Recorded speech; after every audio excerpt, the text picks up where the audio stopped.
필기를 이제 안정적으로 합격하신 만큼 실기시험에 많이 좀 신경을 쓰고 계실 텐데, 필기는 상당히 쉽게 나오고 합격률이 높은 편이고, 실기는 더 많이 어려울 거라고 생각을 하셔야 합니다. 기존에 나왔던 것과 조금 다르게 보이는 문제들이 많을 거라서 마음의 준비를 정말 단단히 하고 실기 준비를 하셔야 돼요. 괜히 필기를 그냥 통과를 시켜주는 게 아닌 만큼 답을 외우는 것보다 답에 나오는 그 해설을 이해하시는 데 초점을 두고 실기 풀이 진행해 보도록 하겠습니다. 2024년도 1회 1번 문제 보도록 하겠습니다.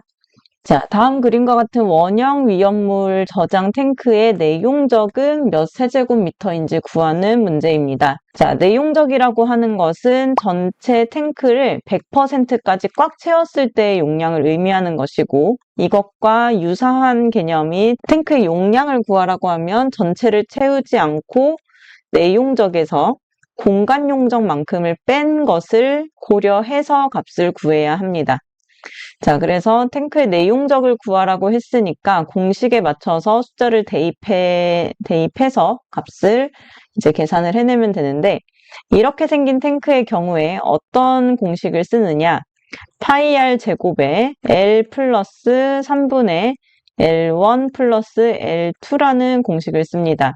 이때 R은 반지름을 뜻하는 거고요. 숫자가 들어가지 않은 그냥 L은 이 옆으로 누워있는 형태의 이 탱크의 평평한 옆면 부분, 여기가 L이고 왼쪽 끝이 L1, 오른쪽 끝이 L2에 해당하게 됩니다. 자, 그래서 숫자를 그대로 대입을 하면 파이 곱하기 1 제곱이 되겠죠. 그리고 곱하기를 한 다음에 3 플러스 3분의 0.45 더하기 0.45를 하면 됩니다. 자, 파이는 공학용 계산기에서 입력할 수 있는 문자이므로 그대로 입력을 하시는 거고, 분수까지 그리고 괄호 쳐져 있는 부분까지 잘못 입력되지 않도록 조심해서 입력하신 다음에 숫자를 구하면 13.367 뭐뭐뭐가 나오지만 실기시험의 경우에는 소수 셋째 자리에서 둘째 자리로 반올림하는 것이 일반적입니다. 별다른 이제 요구사항이 있다면 그거에 맞추는 거지만 소수 몇째 자리로 하라는 말이 없으면 이렇게 셋째 자리를 쓰고, 이 셋째 자리에서 둘째 자리로 반올림 했을 때 이렇게 됩니다 라는 숫자를 한 번 더 보여주셔야 합니다. 자, 이렇게 하게 되면 세제곱미터가 나오게 되죠. 자, 이때 잘 확인하셔야 되는 게 문제에서 구하라고 한 단위가 이게 맞는지를 잘 보셔야 합니다. 특히 기능사에서는 단위에 대해서 훈련이 안 되신 분들이 많기 때문에 그냥 있는 숫자를 그대로 대입하고 끝냈을 때 실수할 수 있는 부분, 어떤 부분이 있냐 하면 탱크의 내용적을 리터로 구하시오, 이렇게 출제되면은 이 상태로 끝냈을 때 틀리게 됩니다. 자, 우리가 PV는 N분의 WRT라는 이상기체 상태 방정식을 공부를 할 때 V라는 이 부피 단위가 리터로 주어지는 경우, 그리고 세제곱미터로 주어지는 경우에 따라서 W는 그램 또는 킬로그램, 분자량은 그램 퍼 몰, 킬로그램 퍼 킬로몰로 이렇게 맞춰줘야 한다고 배웠습니다. 왜 그러냐 하면 리터라는 단위와 세제곱미터라는 단위는 서로 1000배의 차이가 있기 때문입니다. 즉 1000리터가 1세제곱미터가 되는 것이기 때문에 둘은 1000배 차이가 나는, 즉 1세제곱미터는 1000리터에 해당하는 단위 환산 기준이 있는 단위들입니다. 그래서 만약에라도 이제 문제가 몇 리터인지 구하시오라고 한다면 이렇게 구해준 다음에 곱하기 1000을 해줘야 합니다.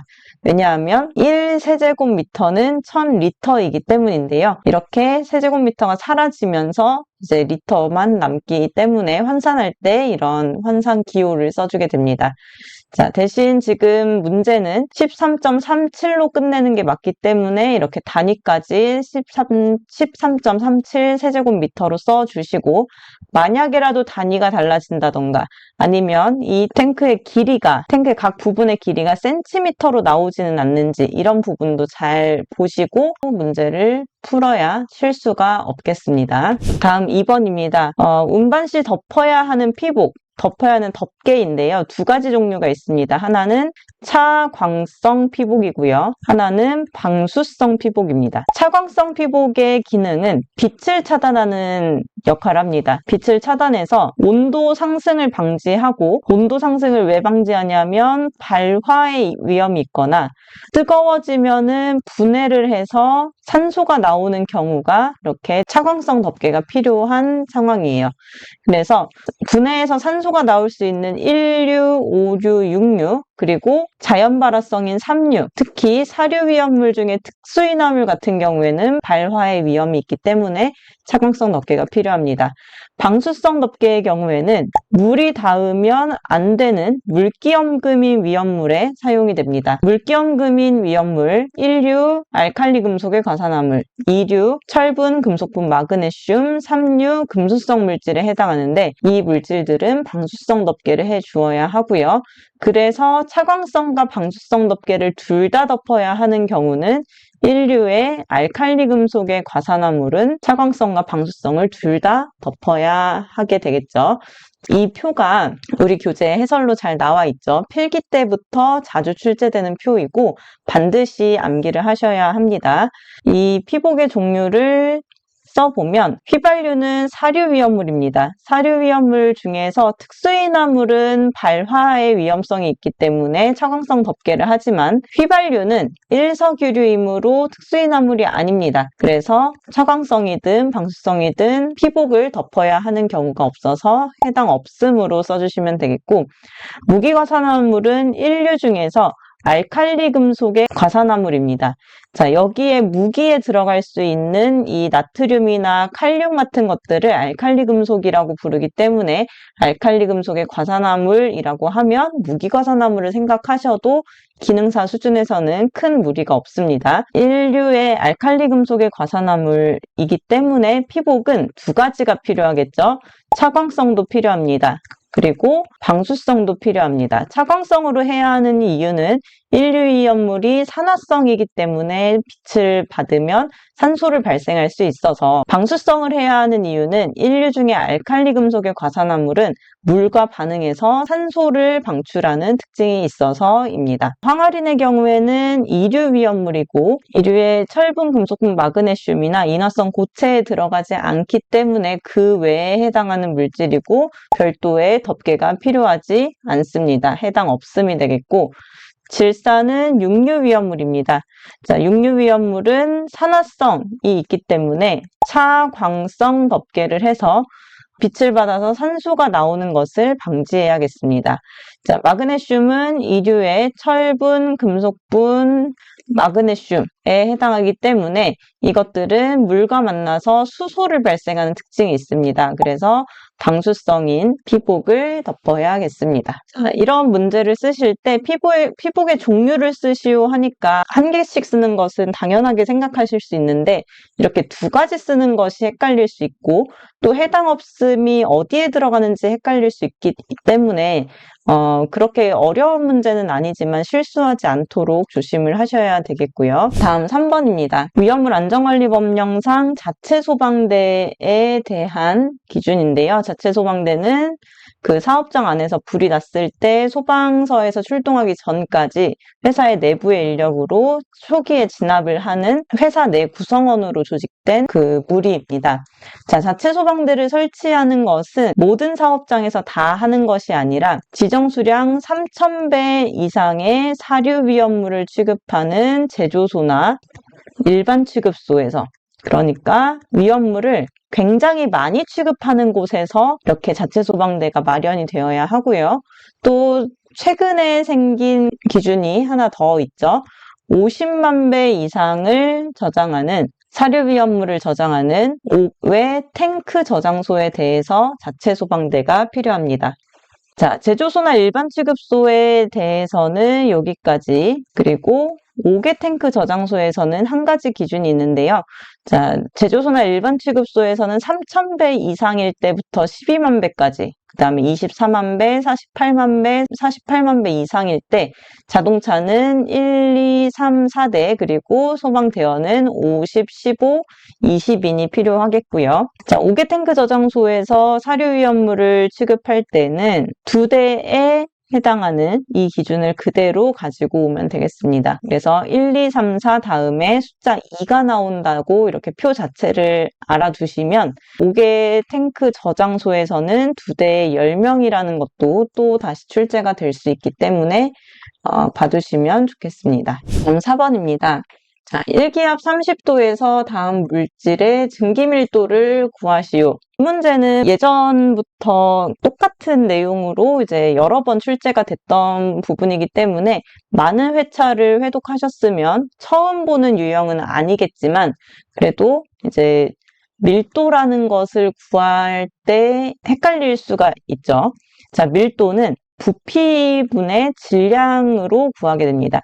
일정 부피에 질량이 많으면 밀도가 높은 것이고 일정 공간에 질량이 적으면 밀도가 적은 것이다. 이렇게 밀도를 정의할 수 있는데 그래서 그 이상기체 상태 방정식에서 사용하는 PV는 M분의 WRT라는 기호 중에 부피와 질량을 활용해서 V분의 W로 나타낼 수 있습니다. 자, V분의 W가 되면 나머지 항들이 정리되면서 RT분의 PM으로 만들 수 있어요. 그래서 아세톤도 RT분의 PM, 톨루엔도 RT분의 PM을 통해서 구하게 됩니다. PMRT를 아세톤을 통해서 구해보면 1기압이라고 했기 때문에 1ATM이고요. M, 분자량은 아세톤 CH3, CO, CH3에 대해서 구해주면 되니까 C는 12고 H는 1이고 이런 원자량들을 다 더하면 58g/몰이 됩니다. 자, 여기에 별도로 기호가 나오지 않았죠. 기호가 시험에서는 나오겠지만 만약에라도 나오지 않는다면 어떤 기호를 쓰든 상관이 없습니다. 대신 부피분의 질량이니까 부피를 리터로 했을 때 질량은 g이 돼야 될 거고 부피가 세제곱미터가 됐을 때 질량은 킬로그램이 되어야겠지만 뭐 이것을 섞어서 킬로그램과 리터로 쓴다든지 아니면 그램과 세제곱미터로 쓴다든지 이러한 실수만 하지 않으면 증기밀도는 이제 용인이 될 수 있습니다. R은 0.082 ATM 점 위에서 g/몰을 썼으니까 이것과 같이 쓰이는 단위인 리터를 맞춰 볼게요. 리터/몰.K가 되겠고 T는 30도씨죠. 문제에서 30도씨라고 줬으니까 273을 했을 때 303 켈빈이 됩니다. 자, 대입을 하면 0.082 곱하기 303분의 1 곱하기 58이 되니까 계산을 했을 때 나오는 값인 2.334가 되고 둘째 자리로 반올림하면 2.33이 돼서 g/리터로 마무리해 주시면 되겠습니다. 자, 톨루엔에 대해서는 P 그대로 1ATM이겠고요. M은 C6H5에 CH3로 구해주면 되니까 분자량은 92g/몰. 그 다음에 R은 0.082 ATM.L/몰.K가 되겠고 T는 30도씨니까 273을 더해서 303 켈빈이 됩니다. 그래서 밀도는 0.082 303분의 1 곱하기 분자량에 해당하는 92가 들어가게 되면 숫자가 3.702라서 반올림을 했을 때 3.70g/리터가 되겠습니다. 자, 이렇게 반올림을 했을 때 0으로 끝난다고 해서 3.7로 표시하면 엄연히 말했을 때는 틀립니다. 그래서 0으로 끝난다고 하더라도 유효 숫자 때문에 0을 꼭 써주셔야 한다는 점을 알고 계시면 좋겠고요. 자, 5번입니다. 철과 묽은 염산이 반응할 때 화학 반응식. 자, 철이 뭔가요? 철이 우리 위험물, 주기율표는 없지만 그 이류 위험물의 철분에 있죠. 철분. 철분은 철을 아주 곱게, 밀가루보다 더 곱게 갈아낸 것이 철분이고 철은 못이나 이런 건축 자재로 많이 쓰이죠. 기계 쪽이나. 자, 그 철이 Fe입니다. 철이 분말이 됐든 못으로 덩어리로 있든 어쨌든 똑같은 Fe2라는 원소를 가지는 물질이고요. 염산은 염소가 들어간 산입니다. 그래서 HCl입니다. 자, 이것을 둘이 반응을 시키면 Fe2가 Cl과 만나서 FeCl2가 됩니다. 자, 그 다음에 H2가 되는데 이 Fe2가 주기율표에서 어디 있는지를 찾아보시면 그 2족과 13족 사이에 우리 1번부터 20번까지의 주기율표에서는 생략된 부분, 전이원소의 그 부분에 있습니다. 전이원소의 뜻은 이 산화수가 계속 바뀐다는 뜻으로 그 위치에 가 있는 거예요. 그래서 우리 교재에는 FeCl2로 했지만 이 Fe2와 만나는 어떤 물질이 달라짐에 따라서 FeCl3가 되는 경우도 있습니다. 그래서 이 부분은 교재마다 다르기는 하지만 어느 정도 그 수가 맞는다면 용인이 됩니다. 그래서 지금은 복잡하니까 FeCl3는 없는 거라고 생각하고 그냥 우리 교재대로 갈게요. FeCl2로 H2와 미정계수법을 하게 되면 계수가 1, 2, 1, 1이 됩니다. 이때 발생하는 기체는 어떤 것이냐? H2죠. 그러면 H2 이렇게 씁니다. 안 되죠. 왜냐하면 기체의 명칭을 쓰라고 했기 때문에 여기서는 수소 이렇게 써주셔야 맞는 거고 H2는 틀린 답이 되겠습니다. 다음 6번입니다. 알코올류에 대해서 다음 물음에 답하시오. 자, 메틸알코올과 에틸알코올 아시죠? 메틸알코올은 C가 H3OH고 에틸알코올은 C가 2개인 H5OH입니다. 자, 알코올이 한 번 산화하면 HCHO, 즉 알데히드를 만듭니다. 그 다음에 한 번 더 산화가 되면 산소 하나를 가지고 와서 COOH를 만듭니다. 이때 여기를 카르복시산으로 부르죠. 에틸알코올도 마찬가지로 이 메틸알코올에서 넘어갈 때 수소 2개가 빠진 거예요. 에틸알코올도 그럼 마찬가지로 수소 2개를 빼서 CH3CHO라는 아세트 알데히드를 만들고요. 또 한 번 산소를 추가해서 CH3COOH인 아세트산을 만들게 됩니다. 자, 그러면 메틸알코올이 산화할 때 생성되는 물질의 화학식은 HCHO를 써주면 되겠고 이 포름알데히드를 한 번 더 산화시키면 나오는 카르복시산은 HCOOH. 그 다음에 에틸알코올이 산화되면 아세트 알데히드 CHO라고 써주시면 되겠고 한 번 더 산화를 하면 CH3COOH는 아세트산입니다. 자, 우리 교재 해설에 이 산화 환원의 과정이 나오죠. 이렇게 뒤로 거꾸로 화살표가 되어 있는 것도 보일 텐데 반드시 암기를 하셔야 하는 과정입니다. 알코올의 산화라고 해서 한 번 산화할 때는 수소 2개가 빠져나가고 또 한 번 더 산화할 때는 산소 하나가 추가되는 그 변화 과정을 잘 비교해 보시면서 공부하시기 바랍니다. 자, 다음 7번입니다. 위험물 안전관리 법령상 위험물 취급 자격자의 관리 가능 위험물. 자, 우리는 위험물 기능사를 준비하고 있죠. 위험물과 관련된 자격증은 기능사 상위 자격의 위험물 산업기사, 그것보다 더 상위 자격의 위험물 기능장이 있습니다. 자, 이 자격증 따는데 굉장히 어렵죠. 그만큼 대우를 해줍니다.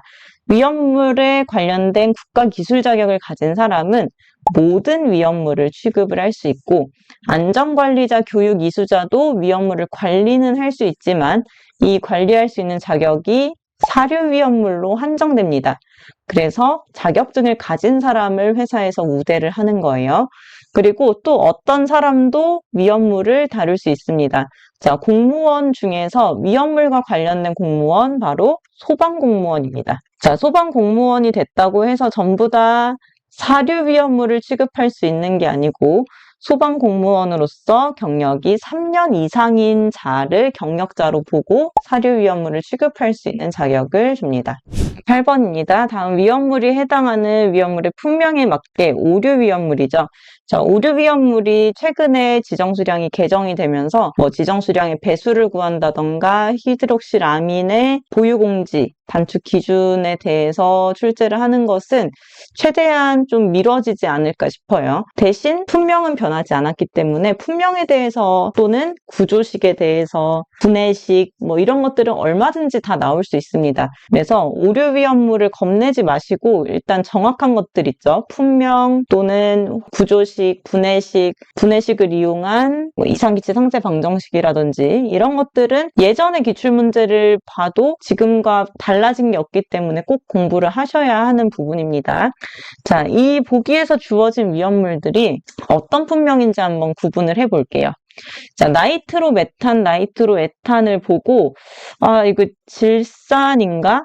나이트로니까 NO3가 NO2랑 비슷하니까 질산인가? 라고 생각하실 수 있겠지만 나이트로는 질산이 아닙니다. 나이트로메탄, 나이트로에탄은 이따 설명하도록 하고 다이나이트로벤젠, 이거는 나이트로가 2개 들어갔다는 뜻이죠. 그래서 나이트로 화합물에 해당하고 나이트로로 들어가지만 이 나이트로 글리콜이라면 얘는 어디에 들어간다? 질산 에스터류에 들어갑니다. 자, 질산 에스터류에 들어가는 이유는 질산이라는 구조식, 육류위험물의 그 질산을 말하는 거예요. 자, 육류위험물 HNO3라는 위험물이 있죠. 이 위험물은